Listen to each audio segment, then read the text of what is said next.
Vamos a Mateus capítulo 6, versículo 11. Estamos pregando na chamada oração do Pai Nosso, que o Senhor Jesus Cristo ensinou.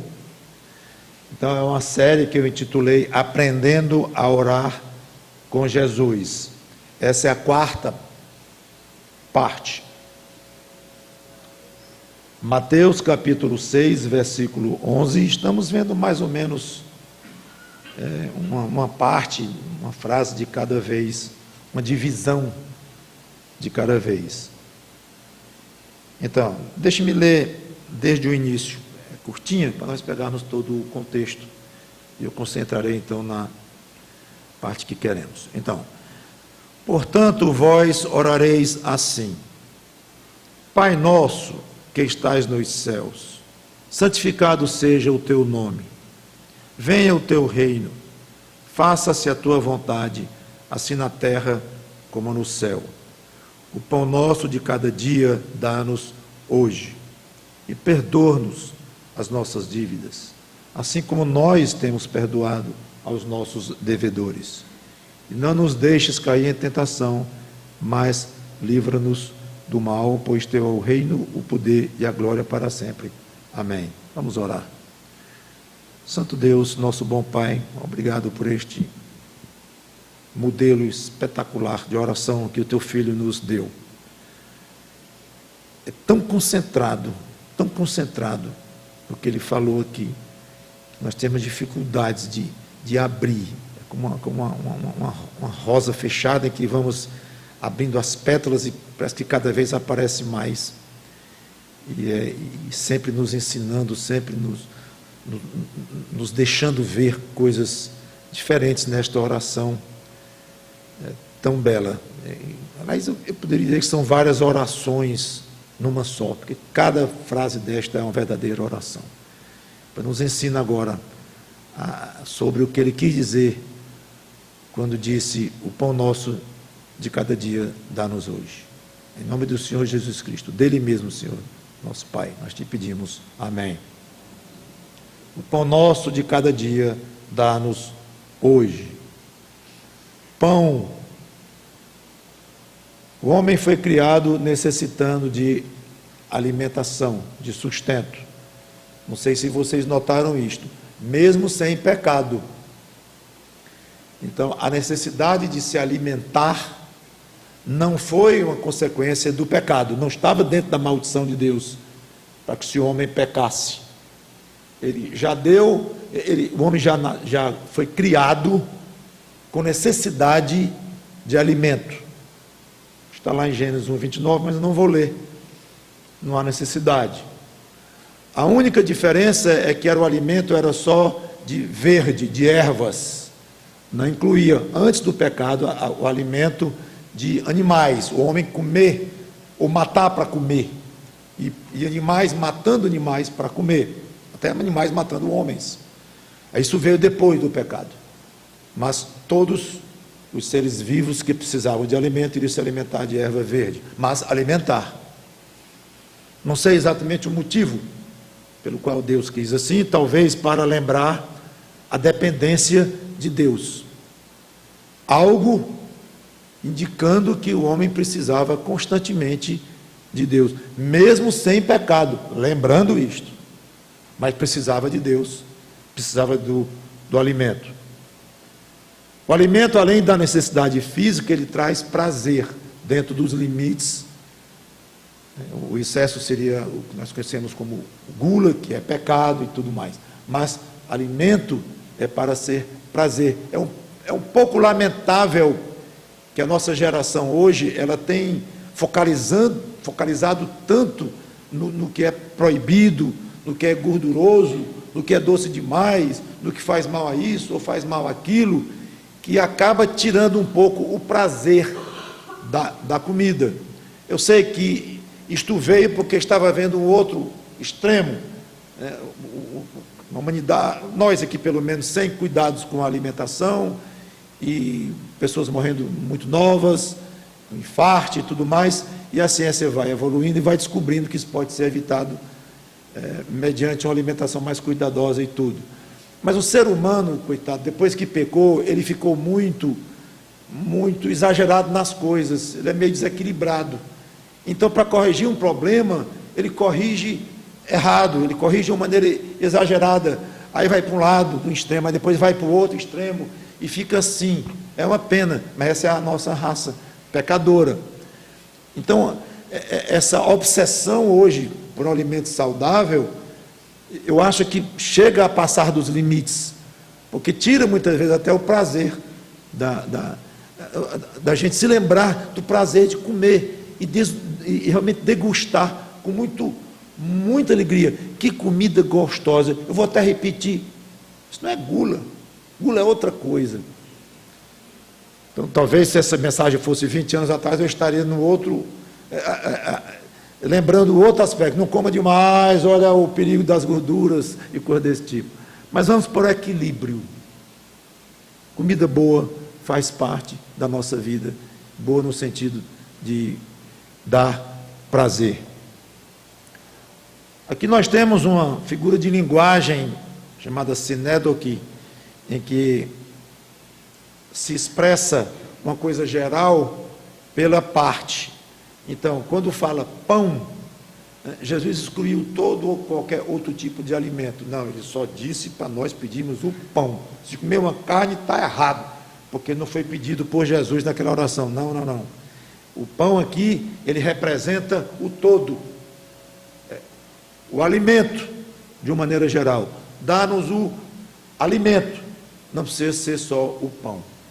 Porém, eu vejo um outro aspecto, é que o pão é o elemento mais básico do nosso sustento, vamos dizer, o mais simples. Geralmente, quando a gente fala em que alguém passou muito mal, preso, pão e água, ficou lá só no pão e água para beber e o pão para comer, é considerado o elemento básico. Então, eu vejo, não somente eu, mas muitos, no pão, na palavra pão, é que nós, para nos sustentarmos, não precisamos das finas iguarias. Lembra que Daniel foi para a Babilônia e se absteve durante um tempo das finas iguarias do rei. Nós não precisamos de alimentos caríssimos, sofisticados. Não é necessário para comermos gostosamente e com bom sustento. Se formos comer fora, no restaurante caríssimo, com comidas muito complicadas, se quiser ir por daí, tudo bem, mas quando ora pelo alimento, pode pensar no básico, e poucas coisas dão mais prazer do que um pão quentinho, de fato, ou um arroz com feijão, uma comida simples, alimenta e dá prazer do mesmo jeito. Eu até pena que algumas pessoas se sofisticam tanto com o paladar que não dão mais valor a uma comida básica, uma comida bem simples, porque é suficiente para dar prazer e para sustentar. Então, o pão nosso dá-nos hoje. Observem que ele diz aqui, o pão nosso. Não é o meu pão. Você pensar nos outros não é suficiente. Você está com pão em casa e não está nem preocupado com o pão do vizinho. Toda a Bíblia ensina isto. O aspecto de nos preocuparmos com os outros, de amarmos os outros. Isso aqui é um reflexo do amor pelos outros. Quando pede a Deus o nosso pão, o meu, o do vizinho, o do outro, o do meu amigo, e que meu inimigo morra de fome. Não. Orar pelo inimigo. Dá o pão do meu inimigo também, Senhor, que ele não morra de fome. Tudo bem, se ele está me tratando mal, fazendo injustiças, há maneiras de se tratar de uma maneira correta, essa injustiça que ele está me fazendo, essa perseguição, mas é outra história. Mas deixar que ele morra de fome, os filhos dele, não, Senhor, não, dá um pão para o meu inimigo também. Então, experimente orar, sempre assim, pedir para você, mas pedir para os outros também. O pão nosso de cada dia, é fantástico isso. O rico, o pobre, o gordo, o magro, não importa. Todo mundo precisa comer todo dia. Não adianta você estar cheio do dinheiro, aí agora eu vou comer enquanto eu tenho, vou comer por 2 anos. Aí chega, faz uma compra enorme no supermercado, vai em casa, passa 3 dias comendo, pronto. Agora eu estou, durante 1 ano, eu estou tranquilo, não preciso comer mais, mesmo que não ganhe mais 1 centavo, já garanti aqui o meu pão. Não garantiu. É impressionante isto. A necessidade que todo mundo tem de comer. Curioso, quando ele diz aqui o pão nosso de cada dia, ele poderia quase dizer pão nosso de cada hora, porque você não passa um dia sem comer. Aliás, 3 horas, 4 horas, a média 5, 6, já estamos com muita fome. Então, geralmente quem sai de casa cedo da manhã e toma um café, mesmo reforçado, 6 horas da manhã, quando chega meio-dia, está com muita fome. Se você aguentou até lá e ainda não lanchou alguma coisa lá pelas 9 horas. Então não é nem de cada dia, não. É quase de cada hora. E se for falar em água, aí é que é mesmo. A nossa necessidade de beber e de comer. A minha maneira de ver essa altíssima frequência com que nós necessitamos nos alimentar, mais uma vez aponta para uma dependência de Deus, uma dependência ali muito constante, muito constante. E agora vem o mais gostoso de toda esta frase que eu acho, é o verbo dar. O pão nosso de cada dia dá-nos. Essa é a força da frase. Todo ser humano precisa estar perante Deus, com a mãozinha estendida como uma criança perante o Pai, humildemente pedindo. E não é apenas o ser humano, mas qualquer ser vivo. Vale a pena ler Salmo 104, versículos 27 a 29. Muito bonito essa parte do Salmo. Salmo 104, 27 a 29. Todos esperam de ti, que lhes dês de comer a seu tempo. Se lhes dás, o recolhem. Eles aceitam, né? Eles pegam. Se abres a mão, interessante, abre a mão é mais do que dá. Ele deu generosamente. É outra situação. Ou seja, se lhe dás generosamente, eles se fartam de bens. Se ocultas o rosto, aqui a ideia é falta, não absoluta, mas é carência. Se ocultas o rosto, eles se perturbam. É você com 6 horas sem comer, e eu também, e 10, e 12, ou então uma seca de meses em que muita gente sofre isso, perturba. Aí vem o extremo. Se lhes cortas a respiração, morre e volta ao seu pó. Então, todo ser vivo precisa receber da mão de Deus o seu alimento. O problema é que o ser humano é orgulhoso demais para estar pedindo coisas, mesmo a Deus. Você pedir a um outro ser humano, ainda poderia se compreender, porque é um ser igual, mesmo assim não justifica. Deve ter humildade para, claro, pedir a qualquer pessoa que você tem necessidade, mas ainda justificaria você resistir um pouco a pedir a alguém como você. Mas ao próprio Deus, quem Ele criou, o Deus sustentador de tudo, você ter orgulho de pedir. Eu digo você, o ser humano de uma maneira geral. E aí ele trabalha, porque fez parte da maldição de Deus com o pecado que veio, o homem ganhar o pão com o suor do rosto. Então o que acontece? O homem trabalha, ganha o seu dinheiro e acha então que está alimentando a si próprio. Ele fica com a sensação de que ele está se autossustentando. Ora, eu ganhei o meu pão, esse dinheiro é meu. Quem vai dizer que não é? Eu mereci, eu trabalhei duro, então é meu.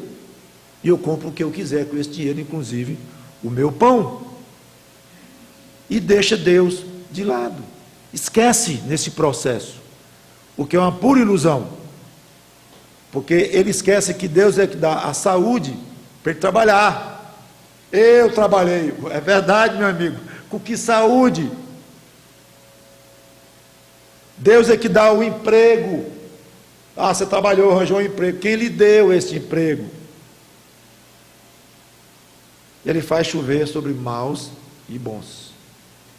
A Bíblia nos ensina isso.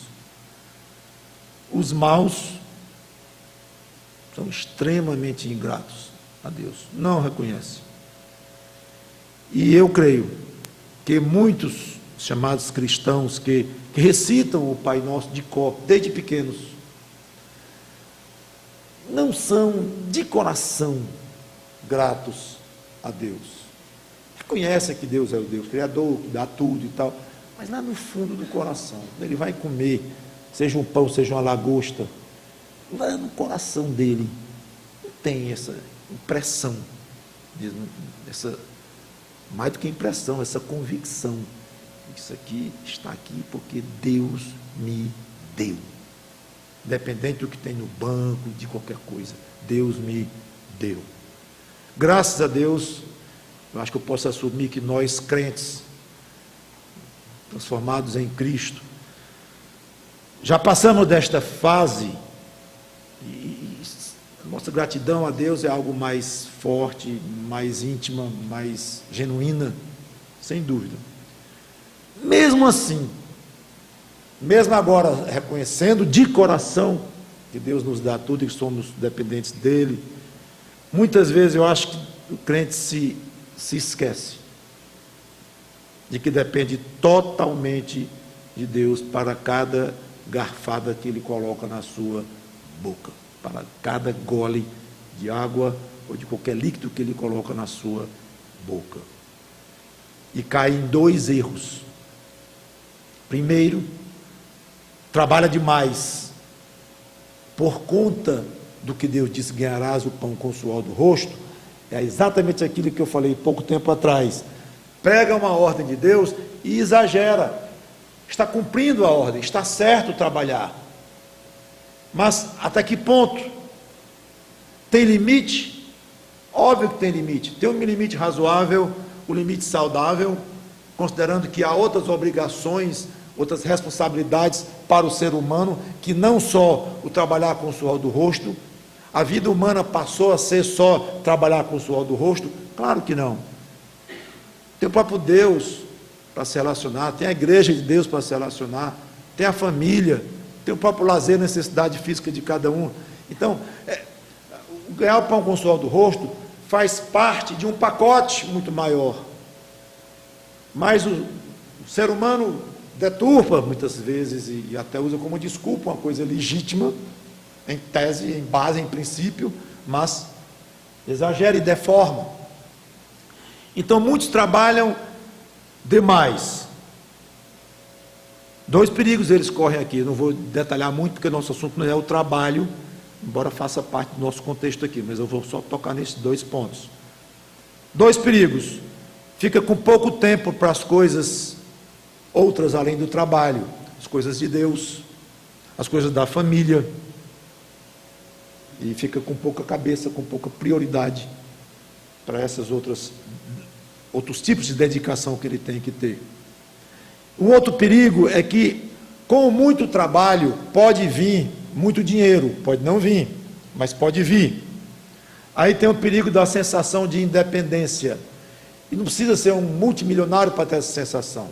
Alguém com um certo grau de poupança, de condições financeiras, pode perigosamente vir adquirir esta sensação de independência. Não, eu já estou com a aposentadoria aqui, já está garantida ali, eu tenho tanto lá, dividido por tantos meses, que eu devo viver mais... dá. Pronto. Esse tipo de cálculo é razoável por um aspecto, eu vou já tocar no ponto, mas por outro ele é perigoso, porque ele pode gerar uma sensação de falta de dependência. Cadê aquela dependência diária, ou quase horária, que eu acabei de comentar? Cadê? Se eu já tenho para viver 20 anos, 30 anos. Provérbios capítulo 30,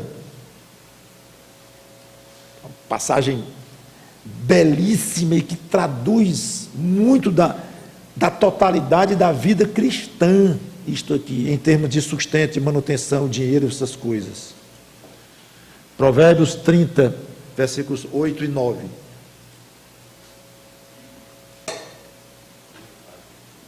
Versículo 7 diz: duas coisas te peço. Estou 30, versículo 7, Provérbios. Duas coisas te peço, não mas negues antes que eu morra. Afasta de mim a falsidade e a mentira. Essa é a primeira coisa, não vamos comentar. Segunda coisa que ele pede, mas pede mesmo, não me negues. Interessante isso. Segundo, versículo 8: não me des a pobreza, me dê riqueza, por favor. É isso aí? Não, nem a riqueza. Não me dê riqueza, por favor, estou te pedindo, mas é com força, Senhor. Não me negues esse pedido. É fortíssimo o que está no coração deste salmista aqui. Não me dê riqueza. Só falta dizer, pelo amor de Deus. Mas, seu salmista, por que um pedido tão esquisito desse? Aí ele vai dizer, não é esquisito coisa nenhuma. Eu vou explicar por quê. Que ele quer, dá-me o pão que me for necessário. Nem a pobreza, nem a riqueza. Por que você pede isso? Vou explicar, versículo 9. Para não suceder que, estando eu farto, ou seja, rico, te negue e diga quem é o Senhor. Ou que, empobrecido, outro extremo, venha furtar e profane o nome de Deus. Interessantíssimo. Eu não vou desenvolver isso, dá vontade de ir fundo aqui, mas não vou não. Mas é interessante como ele percebe que o senso de independência é perigosíssimo, talvez mortal, falando espiritualmente, para um crente, porque ele se sente independente. Eu não preciso de Deus, eu tenho muito. Aliás, eu construí esse muito, que é pior ainda, eu fiz esse muito. Alguém que herda uma fortuna pode correr o risco da independência, mas pelo menos não vai ter a arrogância de que construiu. Mas o que construiu do zero, o perigo é muito forte dele ficar arrogante pela independência. Eu fiz, eu faço de novo. Não preciso. Então, embora ele diga teoricamente que precisa de Deus, ele age como se não precisasse. Eu quero lembrar aos irmãos, não é preciso ser um multimilionário para cair neste erro. Pessoas boas, como nós temos a expressão, pessoas boas de vida, pessoas que têm uma vida financeira, econômica confortável. Não precisa ser um ricão, mas confortável e com aposentadoria garantida, em termos de INSS ou de quem trabalhou em governo, que tem aposentadoria mais alta e coisa desse tipo, é garantido, até certo ponto, mas toma-se como garantido. Entra nesse perigo de uma independência. Cuidado. Embora diga teoricamente que precisa de Deus, age como se não precisasse. Age como se não precisasse. E como a ação é reflexo do coração, ao agir como se não precisasse, ele está realmente convencido, no fundo do coração dele, e que não precisa tanto de Deus assim também não. Uma pena. O segundo perigo de quem trabalha demais o segundo perigo de que o homem pode cair em termos de trabalho, em termos de comida e cor desse tipo, um é trabalha demais. O outro perigo é se angustiar. O perigo de se esquecer de que depende totalmente de Deus. Totalmente. Se eu não dependo tanto, eu vou trabalhar para me garantir. Aí trabalha demais. Outro erro, ficar angustiado. Mateus 6, 31 a 34, uma passagem clássica, eu vou só ler e continuar. Mateus 6, 31 a 33, em que o Senhor Jesus Cristo diz assim: portanto, não vos inquieteis dizendo que comeremos, que beberemos ou com que nos vestiremos. Porque os gentios é que é sinônimo de quem não tem Deus. É que procuram todas essas coisas, pois vosso Pai Celeste sabe que necessitais de todas elas. Buscai, pois, em primeiro lugar o seu reino e a sua justiça. E vem esta parte aqui, irmãos, que nós não cremos na medida em que deveríamos crer. E não tenha medo, porque você é crente, de ouvir esta frase: eu não creio nisso o suficiente. Crê não. Não pense que você, por ser crente e que creu em Cristo como Salvador, que você crê 100% em tudo que a Bíblia diz, de uma maneira plena, total, absoluta. Não. Sua fé é muito imperfeita. Isso significa que o seu crer é muito falho. Nós somos muito falhos. Então, há verdades da Bíblia que você tem mais facilidade de crer para valer. E tem outras que você tem mais dificuldade de crer. E não crê muito, não. Esta, creio eu, acho eu, é uma que grande parte dos crentes tem muita dificuldade. O quê? Que todas estas coisas vos serão acrescentadas. Por quê? Por causa do trabalho. Você trabalha, então tem a sensação de que as coisas não estão sendo acrescentadas. Você que está acrescentando. Entende o perigo? Se você tivesse inerte em cima de uma cama, não tivesse um centavo em lugar nenhum, você poderia crer nisso com mais facilidade. Alguém viria todo dia e lhe trazia uma coisa, outro trazia outra, como os corvos vieram alimentar Elias, não tinha jeito, não tinha opção. Aí vai, ali Elias sabia: rapaz, eu estou sendo sustentado mesmo por Deus, diretamente, todo dia está sendo acrescentado. O problema é que você nunca acha que você hoje vive como Elias, naquela situação. Nem eu, nós não achamos isto. O nosso grau de dependência de Deus é muito menor na nossa cabeça do que era o de Elias naquele momento crítico. Erro, é exatamente igual. Olha, você pode parar de engolir qualquer segundo. Trava um músculo, você não engole. Você pode ser milionário, ter comida na sua frente, quilos, e não consegue comer. Depende de Deus, os seus músculos aí, seus órgãos funcionando. Aí quando lemos de Elias, achamos fantástico aquilo. É tanto quanto hoje. É tão milagre quanto você comer hoje, quanto Elias naquele riacho, que depois secou e depois ele teve que sair de lá mesmo. Olha, irmãozinho, peça a Deus para crer em Mateus 6:33, a segunda parte. Você já ouviu isso 1000 vezes. Talvez quando eu disse vamos a Mateus, aí pensou assim: lá vai o pastor Mauro de novo.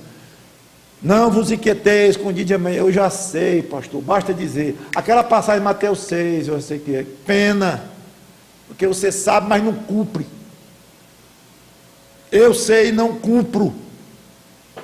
Nós não relaxamos, irmãos, totalmente nas mãos de Deus. É uma pena. Sabe quem sofre com isso? Adivinha? É Deus. Nós sofremos com isto. Num certo sentido, ele se entristece, até ele, com essa nossa falta de fé. Olha ali, meus irmãos, e todas estas coisas vos serão acrescentadas, dado. Pai nosso que está nos céus, o pão nosso de cada dia me vende, não é, me aluga, me empresta, é dar, gente. Muito bem, para frente. Então, 2 perigos de nós nos esquecermos que somos 100% dependentes do alimento horário de Deus. Trabalhar demais e se angustiar. A angústia seca uma alma, viu? Medo do amanhã. Se eu for demitido, meu filho, ou meus filhos, o que é que eu vou comer? Como é que eu vou dar para ele?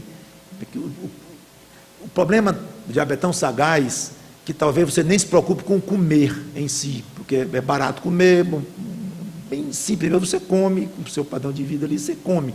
Você ficar preocupado com não comer mesmo, são pessoas muito desprivilegiadas no aspecto financeiro e tal, que existem milhões neste mundo, claro, não estou desconsiderando isso. Mas alguém que já tem um certo padrão financeiro, reconheça, não vai se preocupar com a comida na mesa mesmo para o filho. Mas o colégio, a roupa, o carro próprio e mil outras coisas. Algumas 100% válidas. Você querer botar o filho no bom colégio, você tem um carrinho melhor, um lugar melhor para morar, tudo bem. E querer melhorar de vida, tudo bem. É uma bênção de Deus, é um presente de Deus que nós recebemos em termos materiais muitas vezes também. Mas se angustiar, porque eu não posso trocar meu carro, se angustiar, porque se eu sair desse emprego que estou sendo ameaçado, não vou poder botar o meu filho naquele colégio, vou ter que mudar de colégio, angustiar por isto, este é o mal. Este é o mal. Nós vamos passar para encerrar. Finalmente, então, o pão nosso de cada dia dá-nos hoje. Eu não posso deixar de sentir uma certa repetição do Senhor Jesus Cristo, sabia? Senhor, tu não já disseste que é de todo dia? O pão nosso de cada dia dá-nos hoje. Para que dizer de novo hoje? Mas disse todo dia. Alguém pode orar no 1º de janeiro. Senhor, o pão nosso, todo dia que eu vou precisar ao longo deste ano que se inicia, me dá, por favor. Obrigado. Daqui a um ano eu oro de novo. Então você teria pedido pelo pão de cada dia, no dia 1º de janeiro do ano, e daqui a um ano você pede de novo. Não, eu vou fazer uma oração em bloco. Aí Jesus diz assim: não aceito. Eu quero que você ore pelo pão de cada dia, no dia. Pelo pão de cada dia, no dia. Então você que é louco por poupança, por mercado futuro, não sei o quê, esquece. Não conta para Deus, em termos do nosso sustento. Zero. Ele quer que você ore no domingo, pelo alimento de domingo. E Ele quer que você ore na segunda, pelo alimento da segunda. E na terça, pelo da terça. É óbvio que Ele quer orações diárias. Mas pastor, nós somos seres racionais, nós somos aptos, Ele nos deu essa inteligência para nós planejarmos, pouparmos. Não é razoável a gente ter uma medida de provisão e eu saber na segunda-feira que o alimento da terça, da quarta, da quinta já está no refrigerador, já está comprado, pago, está ali dentro, ele já deu. Então esse planejamento não é razoável eu me prover um pouco? Sim, é razoável. A formiga faz isso. Não vou ler, mas está lá em Provérbios 6, de 6 a 8, em que Salomão elogia a formiga, porque ela sabe poupar. Quando tem comida, ela segura para quando vem o inverno, ou quando vem o período que não tem, ela só faz preparar o pão dela, porque ela já guardou. Tem até fábulas sobre a formiga e tudo mais. E nós somos muito mais inteligentes do que a formiga. O problema é o exagero. De novo. E de uma provisão razoável para o nosso sustento, para o nosso futuro, vamos chamar desta forma, nós passamos para o exagero do ajuntamento do tesouro. Velho problema da humanidade de exagerar, de deturpar, e com uma boa desculpa, estou fazendo o que Deus mandou. Ele elogiou a formiga, então por que quer que eu faça igual? Num certo sentido é válido, mas passar para acumular tesouro, e o problema não é o tesouro em si, não é o tesouro em si, não é proibido você ter tesouro. O problema, sabe qual é? É ajuntar o tesouro. E no original lá de Mateus 6, 19 a 21, que eu quero ler com vocês e encerrar, Mateus 6, 19 a 21, não acumuleis para vós outros tesouros sobre a terra. Eu fui estudar a palavra acumular no grego. Está muito bem traduzida aqui, viu? Porque a ideia é essa mesmo, de juntar, acumular, empilhar. Não acumulem. Há algo no acumular demais que ofende a Deus. Não acumuleis para vós outros tesouros sobre a terra, onde a traça e a ferrugem corroem e onde ladrões escavam e roubam. Mas ajuntai para vós outros tesouros no céu, onde traça nem ferrugem corrói e onde ladrões não escavam nem roubam. Gente, a explicação de tudo isso ainda não veio, só vem agora no 21. O 21 é a chave, o 21 é a explicação desta proibição de acumular tesouros. Por que que eu proíbo isto? Cristo dizendo, porque eu sei que onde está o teu tesouro, aí estará também o teu coração. Ajuntar tesouro é viciante. Que mais? E que mais? Eu me lembro, eu juntava castanha com meus primos. Cada um tinha uma caixinha. Lembra, Mônica? Caixinha pequena, os mais ricos, que eram os bons de jogar castanha, jogava assim com o dedo para bater na castanha do outro. Tinha os primos hábeis e os não hábeis. Os hábeis tinham uma caixa deste tamanho de castanha. Os outros, coitados, pediram tudo. Aí tinha que juntar de novo e tal. E eu me lembro que aquilo era viciante. Castanha não servia para nada, coisa nenhuma, podia ser pedra, mesma coisa. Mas o juntar era viciante. Aquele jogo, o banco imobiliário, aquilo é impressionante o efeito que tem em muita gente. É um jogo, mas você ganha uma casinha, aí quer 2 casinhas, aí com 3 casinhas faz um hotel, não sei se a regra ainda é essa, na época era. Aí faz um hotel, aí depois tem outro hotel, mais 2 hotéis, 3, faziam uma rua, e aí você ficava milionário. A sensação era fantástica, inebriante. E você queria mais hotéis, mais coisas, mais coisas. Aí o jogo acabava, a hora de tomar banho, menino. Acabava o jogo. Ou então um com raiva fazia assim no tabuleiro. Pronto, acabou a fortuna de todo mundo e tudo. Acho que Deus às vezes faz assim nos homens também. Embola tudo. Então o segredo aqui do que Cristo disse é que é inebriante demais o ajuntar. O ajuntar. Quer ver um exemplo? Alguém que nasce filho de um rico e ele herda muito, ele não tem esse problema. Ele pode ter um outro problema, que é o da independência, mas o de ajuntar não, porque outro juntou por ele. Ele não derramou um suor, uma gota de suor para arredar uma fortuna. E está milionário, porque o pai morreu. Pronto. Então, ele está fora disto. Então eu vou dar meu tesouro todo, vou me livrar dele, porque Cristo proibiu de eu ter tesouro. Não. Fique com seu tesouro, mas não se venda para ele. Ou então, eu herdei do meu pai 2 milhões de reais, vou doar para 4, é uma vergonha, ele no túmulo vai se remoer, se souber daqui a 10 anos que eu não aumentei os 2 milhões que ele deixou para mim, agora não estão 20, porque ele nasceu pobre, morreu rico, e eu, uma vergonha para ele, aí vai juntar mais do que o pai juntou, muito comum, porque aprendeu com o pai a juntar tesouro, quando o pai morre rico, quer juntar mais ainda. E o pobre do ser humano vai entrando em ciladas, e mais ciladas, e o coração vendido, vendido, é uma pena.